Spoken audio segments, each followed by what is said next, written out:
But ನನಗೆ I am worried about ಆ ಪಾಪ ಮಕ್ಕಳು, ಆ ಚಿಕ್ಕ ಮಕ್ಕಳು ಬಹಳ ನಾನು ನೋಡಿದೆ 4-5 ವರ್ಷ ಮಕ್ಕಳು ಎಲ್ಲ ಈ ರೀತಿ ಆಗಿದ್ದು. 10 ಜನ ನಾನು ನೋಡಿದ್ದೀನಿ ನನ್ನ ಕಣ್ಣಲ್ಲೇನೆ. ಅದನ್ನ ಯಾರು ಯಾವ ಫ್ಯಾಮಿಲಿನೂ ಡೈಜೆಸ್ಟ್ ಮಾಡ್ಕೊಳಕ್ ಸಾಧ್ಯ ಇಲ್ಲ. ನೋಡಿ, ನಮ್ಗೆ ಈ ಘಟನೆ ಇದೆಯಲ್ಲ, ನಾವ್ಯಾರು ಇಂಥ ಪರಿಸ್ಥಿತಿ ನಮ್ಮ ರಾಜ್ಯದಲ್ಲಿ ನಿರ್ಮಾಣ ಆಗ್ತದೆ ಅಂತ ನಾವು ಅಪೇಕ್ಷಿಸಿಲ್ಲ. ಅವರು RCB ಅವರು ಬರ್ತಾ ಇದೀವಿ ಅಂತೇಳಿ ಅವರು ಇನ್ಫಾರ್ಮೇಶನ್ ಮೀಡಿಯಾಗೆ ಕೊಟ್ಬಿಟ್ಟಿದ್ರು. ಸೊ ನಮ್ಮ ಸರ್ಕಾರದಲ್ಲೂ ಕೂಡ ನಾವು we didn't have any option. ಆದರೆ ಈಗ ಯಾರು ಈ ತರ ನಡೆದಿದೆ, ನಮ್ಮ ಮನೆಯಲ್ಲೇ ಆಗಿದೆ ಇದು. ಪ್ರತಿಯೊಬ್ಬರು ನಮ್ಮ ತಂದೆ ತಾಯಂದಿರು, ನಮ್ಮ ಫ್ಯಾಮಿಲಿಗಳಲ್ಲಿ ಆದ ನೋವು ಇಡೀ ರಾಜ್ಯದಲ್ಲಿ ಎಲ್ಲ ಜನರಿಗೂ ಕೂಡ ಇದು ಬಹಳ ಇದನ್ನ ತಡ್ಕೊಳಕ್ ಆಗ್ತಾ ಇಲ್ಲ. ಈ ಸಂಭ್ರಮ ಇದು ನಾನು ಇಲ್ಲಿ ಒಬ್ರು ಇಬ್ರು ಮೇಲೆ ತಪ್ಪು ಅಂತ ನಾನು ಹೇಳಕ್ಕಾಗಲ್ಲ. ನಾವು ಡೆಫಿನೆಟ್ ಅದನ್ನ ಪರಿಶೀಲನೆ ಮಾಡಲೇಬೇಕಾಗಿದೆ.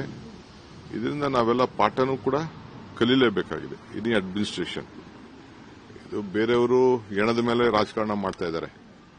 ಕುಮಾರಸ್ವಾಮಿ, ಬಿಜೆಪಿ ಅವರೆಲ್ಲ ಎಣದ ಮೇಲೆ ಅವ್ರದ್ದು ವೃತ್ತಿ ಅದು. ಎಣದ ಮೇಲೆ ರಾಜಕೀಯ ಮೊದಲಿಂದನೂ ಅವರು ನಡೆಸ್ಕೊಂಡು ಬಂದಿದ್ದಾರೆ. ಬೇಕಾದ್ರೆ ನಾನು ದೊಡ್ಡ ಪಟ್ಟಿ ಕೊಡ್ತೀನಿ. ಅವ್ರವ್ರ ಅಡ್ಮಿನಿಸ್ಟ್ರೇಷನ್ಗಳಲ್ಲಿ ಏನೇನಾಯ್ತು ಅಂತ ನಾನು ರಾಜಕಾರಣ ಅವ್ರ ತರ ರಾಜಕಾರಣ ಮಾಡಲಿಕ್ಕೆ ನನಗೆ ಇಷ್ಟ ಇಲ್ಲ.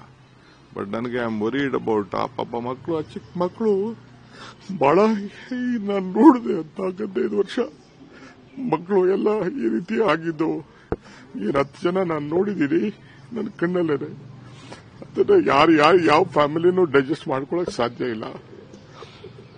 ಪೊಲೀಸ್ ಕಮಿಷನರ್ ಅವರು ನನಗೆ ಇಮಿಡಿಯೇಟ್ ಆಗಿ 10 ಮಿನಿಟ್ಸ್ ಅಲ್ಲಿ ಕ್ಲೋಸ್ ಮಾಡ್ಸಕ್ಕೆ ಮಾಡಿ ಅಂತ ಹೇಳಿದ್ರು. ಇಮಿಡಿಯೇಟ್ ನಾನು ರಶ್ ಮಾಡಿದೆ ಅಲ್ಲಿಗೆ. ಪಾಪ ಅವ್ರ ಪೊಲೀಸ್ ಕಮಿಷನರ್ ಬಂದು ಹೇಳಿದ್ರು, ಇತ್ತಿರಿ 1-2 ಹೆಚ್ಚು ಕಮ್ಮಿ ಆಗಿದೆ, ಸ್ವಲ್ಪ ಇಮಿಡಿಯೇಟ್ ಆಗಿ ರಶ್ ಮಾಡಿ 10 ನಿಮಿಷದಲ್ಲಿ ಮುಗಿಸಕ್ಕೆ ನೀವು ಏರ್ಪಾಟ್ ಮಾಡಿ ಅಂತ ಅಂದ್ಬಿಟ್ಟು. ನಾನು ಇವರು ಮ್ಯಾನೇಜ್ಮೆಂಟ್ ಅವರು, KCA ಮ್ಯಾನೇಜ್ಮೆಂಟ್ ಅವರು ಹೋಗಕ್ ಆಗ್ತಿರ್ಲಿಲ್ಲ. ನಾನು ಕಾರಲ್ಲಿ ಕುಂಡಿಸ್ಕೊಂಡು ನಾನು ಅಲ್ಲಿ ಹೋಗೋದು, KCA ಹೋಗೋದು ನನಗೆ ಪ್ಲಾನು ಇರಲಿಲ್ಲ. ಅವ್ರು ಇನ್ವೈಟ್ ಮಾಡಿದ್ರು, ನನಗೆ ಅಲ್ಲಿ ಹೋಗಕ್ಕೆ ನನಗೆ ಇಂಟ್ರೆಸ್ಟ್ ಇರಲಿಲ್ಲ ನನಗೆ. ಆಮೇಲೆ ನಾನು ಮ್ಯಾನೇಜ್ಮೆಂಟ್ ಅವ್ರನ್ನ ಕರ್ಕೊಂಡು ಹೋಗ್ಬೇಕಾಯ್ತು. ನನ್ನ ಗಾಡಿಯಲ್ಲೇ ಕುಂಡಿಸ್ಕೊಂಡು ನಾನು ಪ್ರೆಸಿಡೆಂಟ್ನ, ಸೆಕ್ರೆಟರಿನ ಅವ್ರನ್ನೆಲ್ಲ ಕುಂಡಿಸ್ಕೊಂಡು ಹೋಗಿ ತಕ್ಷಣ ಅವ್ರ ಹತ್ರ ಮಾತಾಡಿ ಅವ್ರಿಗೂ ಹೇಳಿ ವಿತಿನ್ 10 ಮಿನಿಟ್ಸ್ ಇದನ್ನ ಮಾಡಿ. ಅದಕ್ಕೆ ಅಲ್ಲಿ ಏನು ನಾವು ಅನೌನ್ಸ್ಮೆಂಟ್ ಮಾಡಕ್ ಬಿಡಲಿಲ್ಲ, ಏನೂ ಇಲ್ಲ. 2 ನಿಮಿಷದಲ್ಲಿ ಅವರು ಕ್ಲೋಸ್ ಮಾಡಿ ಒಪ್ಕೊಂಡ್ರು.